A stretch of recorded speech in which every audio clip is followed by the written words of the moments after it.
오전에 했던 거에 대해서 이어서 하겠습니다. 이 세 가지 알고 계시죠? 여기서 처음 봤습니다. 이 세 가지에 대해서 하나하나 조목조목 이게 가능한지에 대해서 오전에 물었습니다. 네네. 가능합니까? 제가 보기에는 불가능합니다. 불가능합니까? 네. 근데 대통령 지시사항인데 예. 기재부에서는 해야 되는 거 아닙니까? 지시사항인지가 대통령 지시사항이었다고요.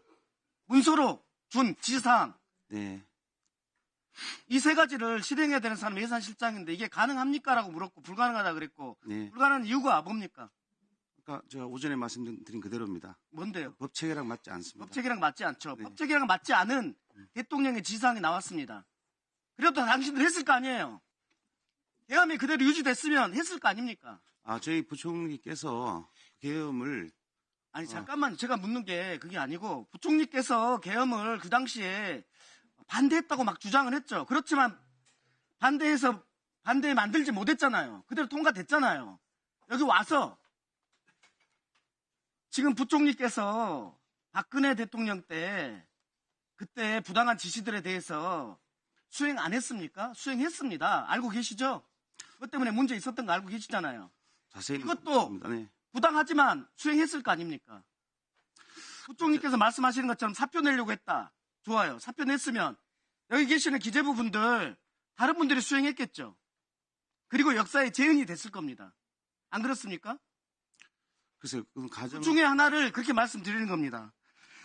예비비를 거의 호주머니 돈처럼 느끼고 있는 거예요. 대통령은. 그래서 이 호주머니 돈이 될 수 있는 게 뭘까 봤더니 한국은행에서 일시대출금 마이너스 통장, 정부가 가지고 있는 한국은행 마이너스 통장 이거 이용하려고 한 거 아닌가.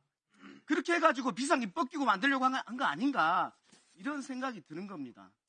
이게 저희의 가짜뉴스입니까? 그 하는 일시 차입금은 그래서 말씀드린 것처럼 일시적인 제가 묻는 게요. 네네. 그게 아니고 네. 이것을 그대로 실행했으면 여기 계시는 국장님들, 실장님들 다 역사의 죄인이 됐을 거라는 거고 그것을 기재부 총리가 막은 게 아닙니다. 그걸 누가 막았습니까? 여러분들 죄인 안 되게 누가 막았습니까? 국민이 막은 겁니다. 그날 저녁에 총칼 앞에서 여러분들은 못 막은 것을 국민이 막아서 계엄을 해제시켜서 여러분들 범법도 안 되게 만든 겁니다. 여러분들께서 이게 불법이기 때문에 이것을 막은 게 아니고 여러분들은 좀 지나면 그대로 했을 겁니다. 그런데 그것을 국민이 막은 겁니다. 그래서 국민들한테 한 말씀 해주십시오. 들어가세요. 금융위원장님. 잠깐만 스톱해 주세요.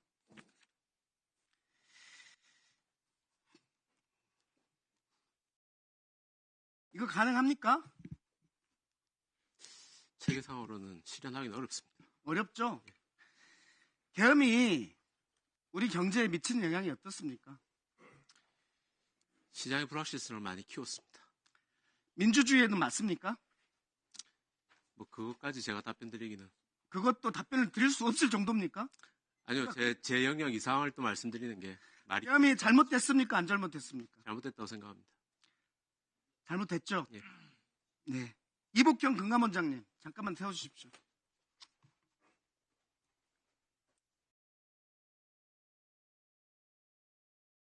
네, 금감원장입니다. 이 내용이 윤석열 대통령이 기재부 장관한테 지시사항으로 문건으로 준 겁니다. 이게 불가능하죠? 예, 법상으로도 사실상으로도 불가능한데 이것을 하라고 한 겁니다. 그러면 공무원들이 이걸 못한다고 해야 될 텐데 이걸 받아왔습니다. 그리고 계엄이 그날 저녁에 해제하지 못했으면 여러분들이 했을 겁니다. 계엄이 잘못됐습니까? 안 잘못됐습니까? 저도 잘못됐다고 생각하고 그 문건 내용을 만약에 부총리께서 어떤 실행의 의지가 있었으면 F4 때 얘기를 하셨을 텐데 오히려 문건과 관련된 내용은 전혀 언급이 없었고 저희는 시장 안전과 관련된 내용을 주로 그래서 제가 묻습니다.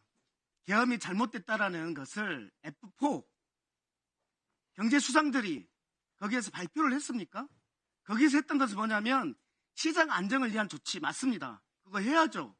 그런데 모든 쿠데타에서 국가 안보에 대해서 철저히 하겠고 시장 안정을 하겠고 일상에 동요하지 마라. 모든 쿠데타가 이렇게 얘기합니다. 그것이 여러분들이 쿠데타를 반발하고 좋은 선의에서 했는지 아니면은 쿠데타를 옹호한 것인지 우리는 알 수 없습니다. 왜냐하면 쿠데타를 반대하지 않았기 때문입니다. 어떻게 생각합니까?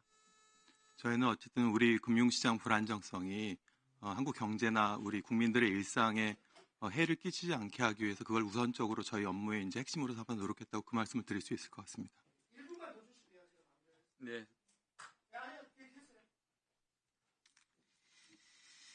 잠깐만요. 우리 금융위원장님에게 묻겠습니다.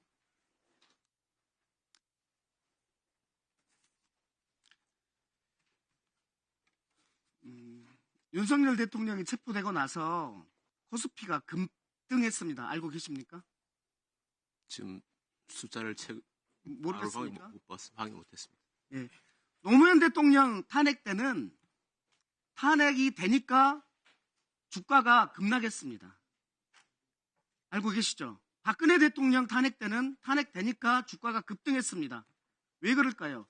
안 해야 될 탄핵을 하니까 급 나간 거고 불확실성이 생긴 거고 해야 될 탄핵을 하니까 안정된 겁니다. 이번에 윤석열 대통령 탄핵이 되니까 안정됐고 탄핵되기 전에 탄핵 구성되니까 불안정했습니다. 근데 이번에 또 체포되니까 왜 급등합니까? 국격이 떨어졌는데 그것은 말씀하시는 시장의 불확실성이 해소되고 시장이 안정될 수 있는 것이기 때문 아닙니까? 그러면 지금 시장이 불확실하고 대외관계가 안 좋고 환율이 안 좋고 이런 이유가 무엇 때문입니까? 가장 핵심이 뭡니까? 아까 말씀드린 대로 정치적 불확실성 부분이 영향을 주고 있고요. 다만 올해 같은 경우에 들어와서는 주가가 이전에도 오른 경우도 있었고, 제가 오늘 주가가 어느 정도 오른지 확인은 못했습니다만 체포와 연관해서 어떤 영향이 있는지 부분에 대해서는 제가 조금 더 시장을 봐야 될 것 같습니다.